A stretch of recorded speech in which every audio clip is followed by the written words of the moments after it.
Untuk kali ini kita akan membahas tentang kelarutan dan hasil kelarutan. Pendahuluan, penambahan suatu zat padat ke dalam suatu pelarut akan membentuk suatu larutan.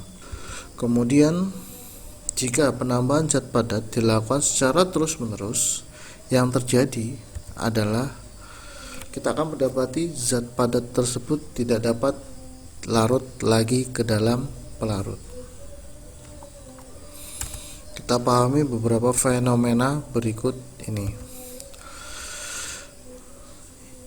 Pernahkah Anda melarutkan gula ke dalam air es? Apa yang akan terjadi? Ya, gula akan sulit larut ke dalam air es. Dan mungkin ada fenomena yang kedua, yaitu saat Anda membuat es teh, Anda selalu diminta untuk melarutkan gula dan teh ke dalam air panas terlebih dahulu sebelum ditambahkan air es atau es. Mengapa demikian?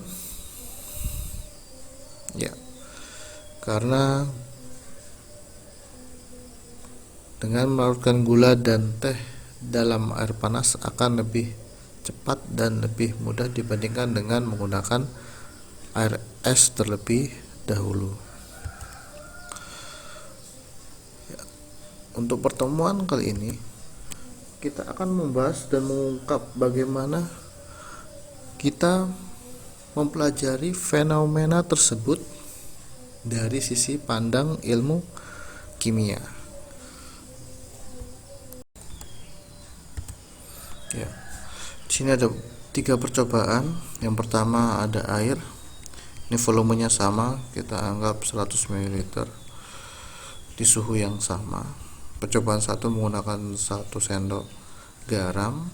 Percobaan 2 menggunakan 2 sendok garam. Percobaan ketiga menggunakan 5 sendok garam.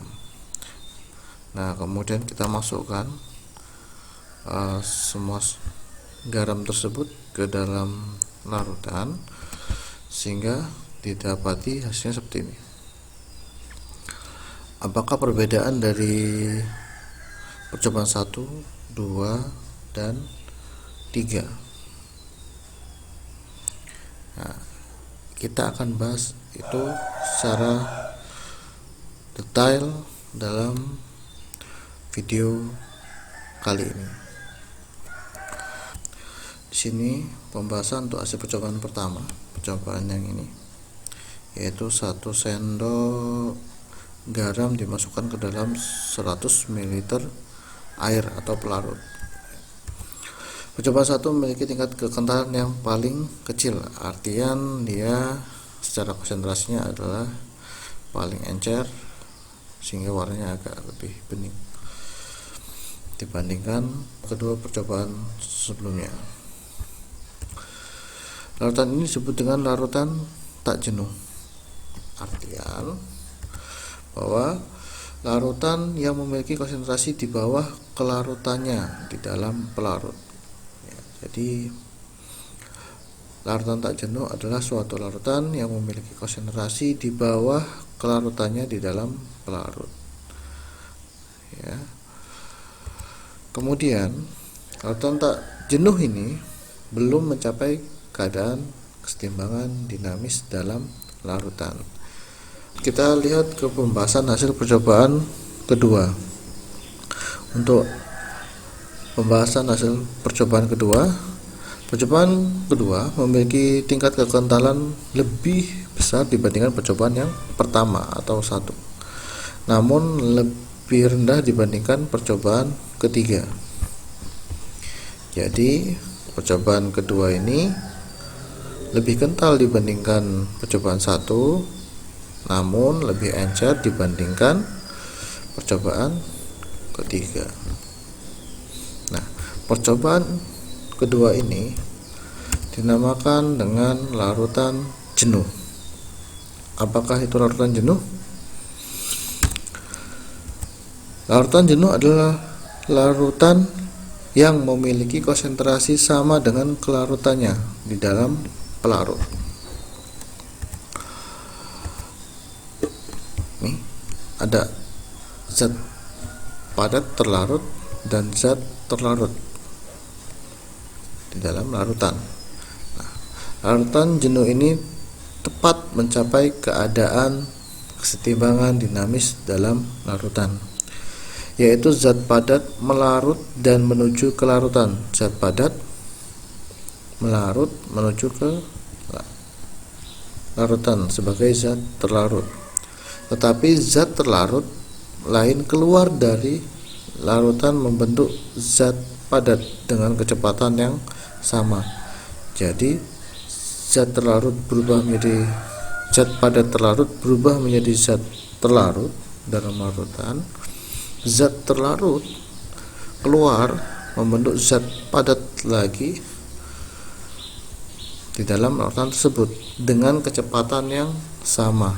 Ya, jadi kecepatan ke zat padat ke zat terlarut dan dari zat terlarut ke zat padat terlarut sama. Ya, seperti misal ada dua kelas isinya 40 orang, sama-sama 40, kelas A dan kelas B.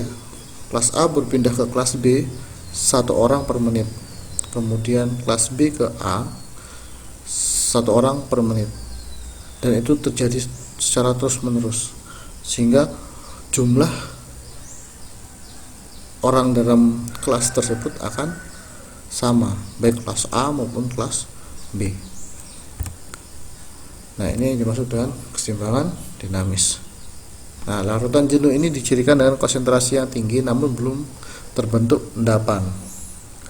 Jika ditambahkan sedikit saja zat padat terlarut ke dalam larutan tersebut, maka kesetimbangan akan terganggu sehingga yang terjadi adalah terbentuklah suatu endapan dari zat terlarut menjadi zat padat terlarut sesuai kesetimbangan dalam larutan tersebut. Kita lihat pembahasan hasil percobaan ketiga, di mana situ terdapat endapan ya. Percobaan ketiga memiliki tingkat kekentalan yang paling besar dibandingkan percobaan yang lain, atau bisa dikatakan konsentrasinya paling tinggi.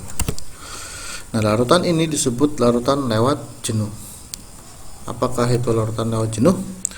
Larutan lewat jenuh adalah larutan yang memiliki konsentrasi melebihi kelarutannya di dalam pelarut.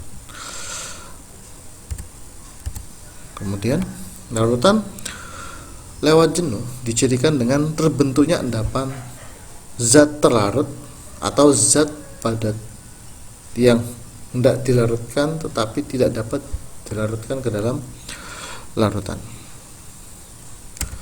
Mengapa hal itu terjadi? Karena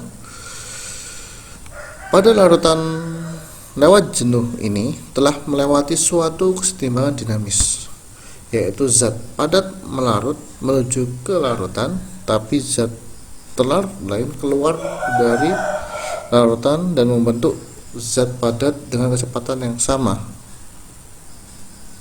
Ya, itu definisi dari kesetimbangan dinamis dalam larutan. Nah, saat lewat jenuh ini, maka yang terjadi adalah zat terlarut dalam bentuk larutan atau A dengan Q kodenya keluar membentuk zat padat terlarut atau solid ya. Oke, kita akan membahas tentang kelarutan. Kelarutan adalah batas kemampuan pelarut melarutkan zat padat terlarut tertentu di dalam larutan.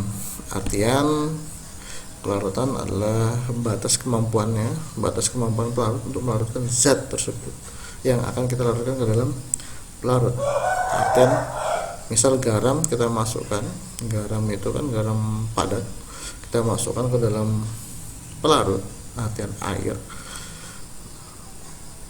Batasan kemampuan air melarutkan jumlah dari zat padat tersebut itu yang dinamakan kelarutan. Atau bisa dikatakan bahwa kelarutan adalah keadaan di mana kesetimbangan dinamis dalam larutan tercapai. Artian tadi kecepatan zat terlarut berubah menjadi zat padat terlarut, dan kecepatan zat padat terlarut menjadi zat terlarut itu sama. Kelarutan ini bergantung pada suhu dan temperatur. Sesuai tadi kita sudah bahas bahwa kalau kita buat es teh itu harus menggunakan air hangat untuk melarutkan gula dan teh. Supaya apa? Supaya cepat larut. Nah, jika dengan penambah temperatur tersebut, itu bahwa kelarutan akan meningkat sehingga mudah larut tersebut, ya. Ya, kita akan membahas tentang kesetimbangan dinamis dalam larutan.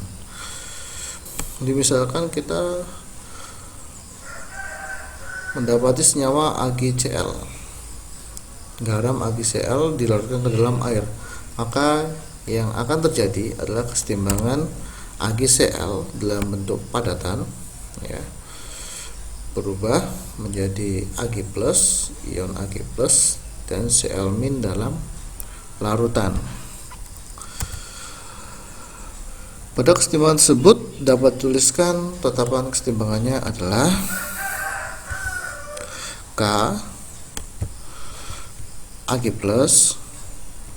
ya, konsentrasi Ag+, dikalikan konsentrasi Cl- dibagi dengan konsentrasi AgCl dalam bentuk padatan. Mungkin akan bertanya bagaimanakah kita cara menuliskan tetapan kesetimbangan.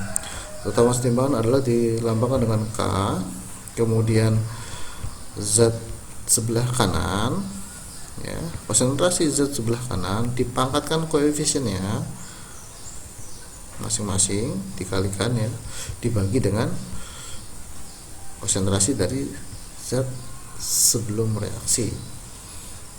Jadi di sini konsentrasi Ag+ dipangkatkan koefisiennya tidak ditulis, maka koefisien adalah 1.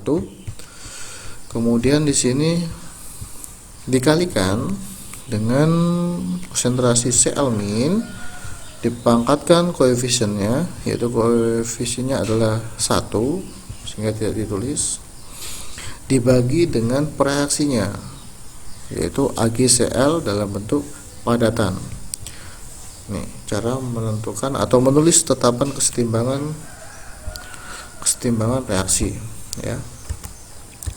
Lanjut, dari tetapan kesetimbangan tersebut dalam larutan, maka K dikalikan dengan AgCl dalam bentuk padatan ke sana. Jadi seberang ke sana, ya. Sehingga K tetapan, ya, dikalikan dengan konsentrasi AgCl padatan sama dengan konsentrasi Ag+ dipangkatkan koefisiennya dikalikan dengan konsentrasi Cl- dipangkatkan koefisiennya, sehingga KSP tetapan hasil kali kelarutan dari AgCl dalam bentuk padatan adalah konsentrasi Ag+ dikalikan dengan konsentrasi dari Cl-. Nah, KSP ini disebut dengan tetapan hasil kali kelarutan, ya. Seperti itu. Walaupun kita bahas bahwa kalau padatan biasanya konsentrasinya adalah 1, artian dianggap bahwa dia murni. Kalau murni itu 1 konsentrasinya, ya. Mungkin itu untuk pembahasan tentang kelarutan dan hasil kali kelarutan. Sekian, sampai jumpa di video selanjutnya.